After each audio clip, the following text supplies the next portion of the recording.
Hey everybody, Varun here from Language Academy. Guys, welcome back to another video. This video we are going to look at some last minute tips which you need to keep in your mind if you're going to take the exam soon. I'm going to cover each and every module, each and every question type, and each and everything you need to take care of to get your desired scores in the next test you're planning to take. If you've already scheduled your test, if you've got your test tomorrow, in 1 or 2 days, these are all the things you should be taking care of and you will be 100% fine. Let's get started and divide this video into 4 different segments. First one will be speaking, then writing, reading and listening. We'll be giving you tips and strategies which you need to follow and keep in your mind. So when you go for the test, first of all, you have to be very calm. Remember, if you have come this far, you'll crack the test. The only thing you need to do is stay calm, focus on what you can control and be happy over there. Don't stress, don't freak out. It's completely fine to be a bit nervous. It is completely fine to make a few mistakes as well. Remember, it's not just your language test, it's more of your performance test as well. Doesn't matter how much you are prepared, if you are not performing well in the 2 hours over there, you are not going to get your desired score. So it's very important you're calm, relaxed and you give your 100%. When you go and sit for your test, make sure you properly check your microphone. If you think microphone is not recording your voice properly, ask the examiner or the invigilator for help. Then make sure your pen and notepad are working. Make sure you always place the lid on the pen because the pens or the markers dry out very fast, and I don't really want this to happen that in the middle of the test your marker or the pen stops working. After this, once you have checked your marker, your pen and your headphones, your test will start. The very first module you'll get is your speaking. Now speaking is based on 3 parameters, 3 things you have to take care of. First is fluency, then is your pronunciation and next is your content. What is fluency? Remember, in your speaking module, fluency is not your speed, fluency is your flow. You have to speak at a moderate pace, speak in a flow, and you have to avoid any kind of unnatural pauses. There can be natural hesitations as well, but no unnatural pauses, and you have to speak in a flow. You can't just pause anywhere you wish to. So do not confuse your fluency with your speed. You can go slightly slow and then still be fluent if you're going in a flow without any kind of unnatural pauses. Pronunciation is not your accent. Do not worry about imitating or copying any kind of native accent. Just keep your accent natural, but make sure each and every word you're speaking is pretty clear and understandable. Content is different as per the task you get, but for content, just make sure you speak relevant things, relevant to the topic or the question you have been provided. Very first question will be read aloud. In here, make sure you read the words carefully and focus on clarity. Do not try to go fast. Repeat sentence, you'll get 10 to 12 repeat sentences, out of which 3 to 4 will be long, will be lengthy. It is not really important to repeat 100% of the sentence. What you need to do is understand the sentence. Whatever you remember, do not stop, speak it clearly and confidently. I've got 90-12 times in listening and speaking, and every time I mess up 3-4 sentences. But what I do is I speak clearly and confidently. Third is to describe image. For this, make sure you do not rely on the templates. Do not repeat the same sentence again and again. Also, make sure you speak around 30 seconds and speak relevant details. Whichever template you're using, you can use it, but make sure you speak content relevant to the image and go 30 seconds. In written lecture, make sure you go around 35 seconds, speak relevant content, avoid templates and avoid repeating the same sentence again and again.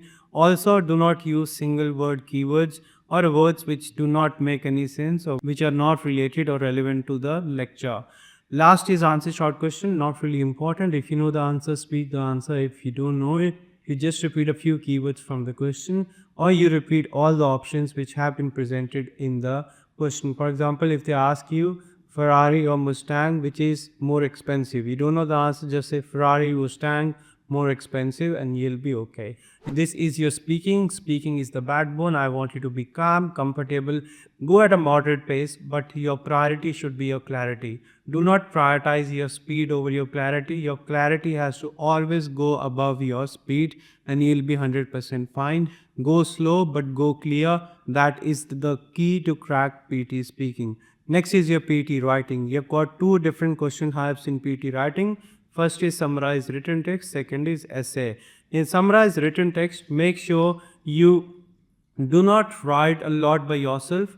Just skim the passage, read the passage, select 3 to 4 sentences with important keywords and join the sentences using connectors. For example, out of the 20 sentences or out of the passage, you put 3 sentences. Write the first sentence, put comma and second sentence, comma for the furthermore, comma third sentence. If you still have got that word limit left, you can write comma, moreover, comma, fourth sentence as well. But do not exceed 75 words. Start with the capital alphabet always. Let's say you've written 2 sentences and you are already on 65 words. You can just stop over there. You don't really need to write down the third sentence as well. So whatever you can comfortably write it. Just write the same sentence from the passage. Join using the connectors. Make sure there are no spelling and grammar mistakes. Next is the essay. Essay is important and now it has changed. You cannot use templates which do not make any sense, which do not have any content, which are not relevant and related to the topic. To make the essay work for yourself, you need to make sure you follow a few things. First of all, make sure you address the topic properly. You add relevant ideas. There are no spelling and grammar mistakes. Out of the 20 minutes, spend 1 or 2 minutes on understanding the question, then around 15 minutes to write and at least 2 to 3 minutes to proofread. Make sure you're very careful with spelling and grammar mistakes. Also, if you're using any template, it's fine, but your template should be able to include ideas relevant to the topic and you will be fine. Next is your reading. Reading is important and a bit tricky. You have to be very careful with time management in reading because you get an overall time around 30 minutes for 15 to 16 questions and you have to make sure you spend your time wisely. Very first question is reading writing plans, super important. You're going to get 5 to 6 of these. Make sure you do not spend more than 2.5 minutes on one passage.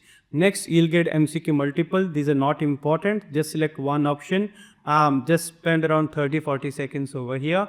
Even though you have to select more than one option, there is negative marking over here. So I would highly suggest you to only select one option. You're 100% sure. Next one is your reorder paragraph. Not super important, but yes, if you're aiming for a band 7 or band 8, this is important and I want you to spend around 2 minutes over here. Second last question, which is your fourth question type or task type in the reading module, are reading drag and drop plans. Super important, relatively easy. You have to spend 2 to 2.5 minutes per passage. If you find something tricky, just give your best shot and move on. Don't just linger on. Don't just waste your time on one passage and then miss out on the other one as well. You'll have MCQ single, 1 to 2 questions. If you have time, spend. Otherwise, just select the best option and move on. Remember, it's important to focus and understand the context in reading, but there will be time when you're not fully able to comprehend or understand the passage. In that case, don't just keep on thinking about it. Just give your best shot, understand the passage, select the best option which is relevant and related to the passage, focus on the grammar rules and you'll be 100% fine. And that will be the end of your reading module, after which you'll have a listening module, which is the last module of the test. In listening, you have got 8 different question types and listening is super important. Out of the 8 question types, you have got 4 questions which are not important at all and 4 which are extremely important. The very first question is summarize spoken text, which is important.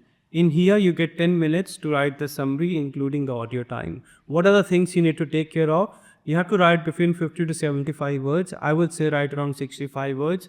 Make sure you're very careful with spellings in listening because spelling mistakes in listening are heavily penalized and listening will significantly impact your writing scores as well.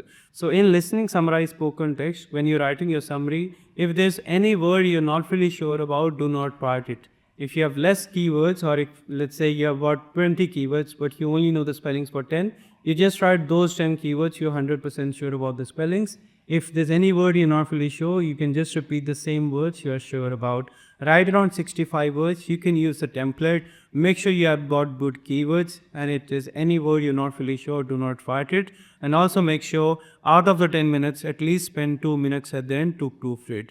I've used complete 10 minutes because if you save your time over here, it will not be transferred to the next question types. You'll have 1 to 2 summarized spoken text. You will get around 12 to 14 questions and around 10 minutes. Or some students even get around 9 to 14 questions and around 14 minutes. So it's very important you manage your time wisely over here. Second question type will be MCQ multiple, which is not important.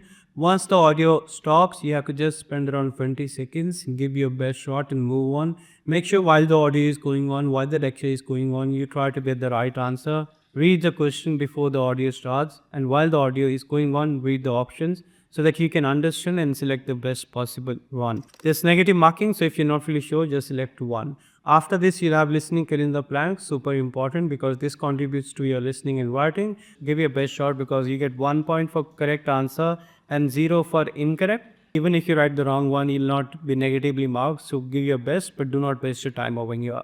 Next one will be highlight correct summary, then MCQ single and select missing word. These three are not really important. While the audio is going on, try to understand the lecture, but once the audio stops, you have to just spend 10 to 20 seconds. Why? Because the last two questions after these three question types are super important and I need you to have enough time for those. Seventh question will be highlight incorrect words, super important, but there's negative marking over here. So if there's any word you're not really sure about, do not select it please. In here, after the audio, you don't have much to do. So just look at what you have selected. If you're not really sure, unselect it and move on. Last question, the super important question, the most important question, the king of the test, right from dictation. Why I was telling you to not spend time on questions which are not really important? Because I wanted you to have enough time on these question types.